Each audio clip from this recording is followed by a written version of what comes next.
तेज रफ्तार से आगे बढ़ रहा है। तृणमूल कांग्रेस बंगाल को पीछे धकेलने में लगी है। पेपर से लेकर स्टील तक, एल्यूमिनियम से लेकर ग्लास तक, यहाँ कारखानों की लंबी चेन थी। पूरे देश से लोग यहाँ काम करने आते थे, लेकिन आज यहाँ उद्योगों का लगातार पलायन हो रहा है। टीएमसी जानी चाहिए, नहीं जानी चाहिए?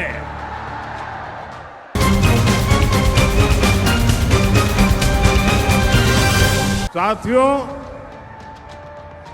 बंगाल की प्रगति के लिए टीएमसी से मुक्ति जरूरी है कि नहीं है?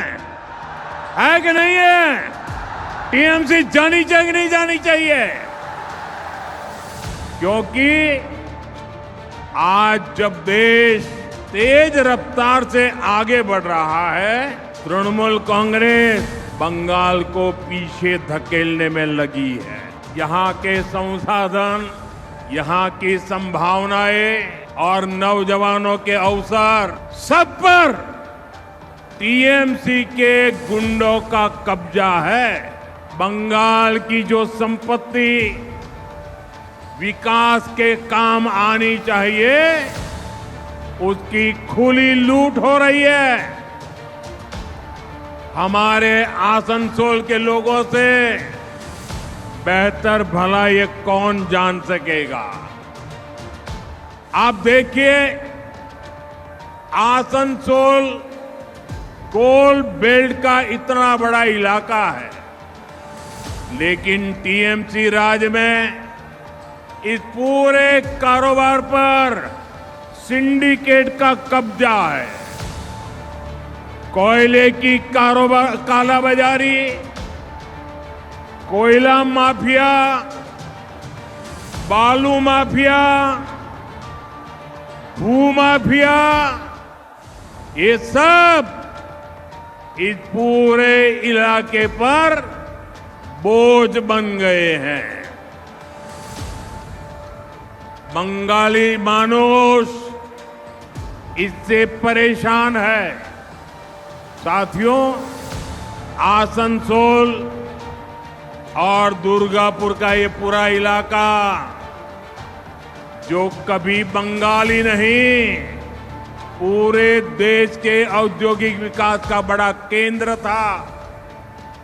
साइकिल से लेकर रेल तक, पेपर से लेकर स्टील तक, एल्यूमिनियम से लेकर ग्लास तक, यहां कारखानों की लंबी चेन थी। पूरे देश से लोग यहां काम करने आते थे, लेकिन आज यहां उद्योगों का लगातार पलायन हो रहा है। यहां के युवाओं को घर छोड़कर बाहर जाना पड़ रहा है। पूरे बंगाल का यही हाल है।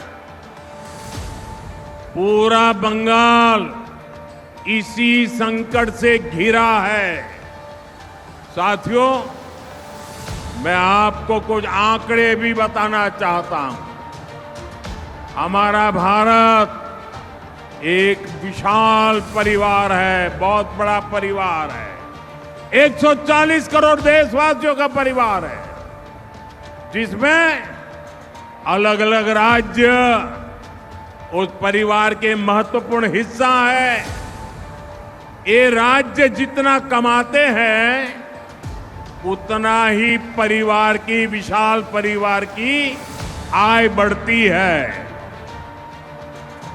हमारा देश जब आजाद हुआ, तब पूरे भारत की कमाई अगर 100 रुपये थी, तो इसमें से 11-12 रुपये अकेले बंगाल कमाता था।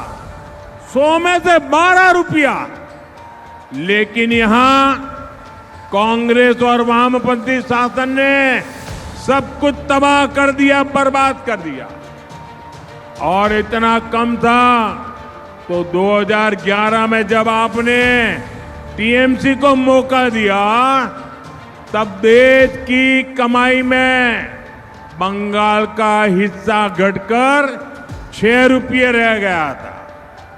आपने टीएमसी पर विश्वास किया था कि वो हालात सुधारेगी,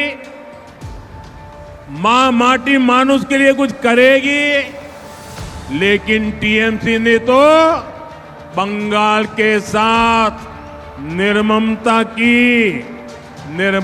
की सारी हदें पार कर दी। और आज क्या हालत है? आज अगर देश 100 रुपये कमाता है तो बंगाल का योगदान सिर्फ 5-5.5 रुपये रह गया है। कभी 12 रुपया 100 में से, आज 5 रुपया 100 में से। साथियों, एक आम बंगाली, इसकी आमदनी लगातार कम हो रही है और टीएमसी के विधायकों और टीएमसी के मंत्रियों के, टीएमसी के टोलाबाजों के, टीएमसी की सिंडिकेट के बंगले बड़े बड़े हो रहे हैं। जिस बंगाल में आसनसोल जैसा सामर्थ्यवान शहर हो, जहां इतनी बड़ी संख्या में उद्यमी हो, उस बंगाल को टीएमसी का कुशासन नहीं, बीजेपी की गुड गवर्नेंस चाहिए। साथियों, ये बीजेपी सरकार है जो मेड इन इंडिया को सपोर्ट करती है।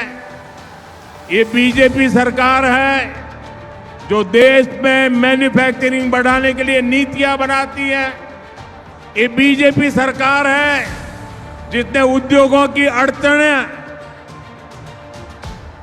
जो कानून रुकावट बने थे, कितने ही पुराने कानूनों को समाप्त किया है।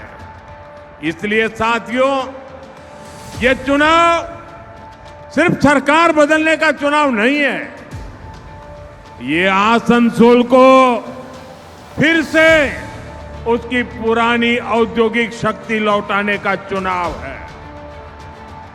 ये माफिया राज से मुक्ति पाने का चुनाव है और ये काम सिर्फ बीजेपी एनडीए सरकार ही कर सकती है।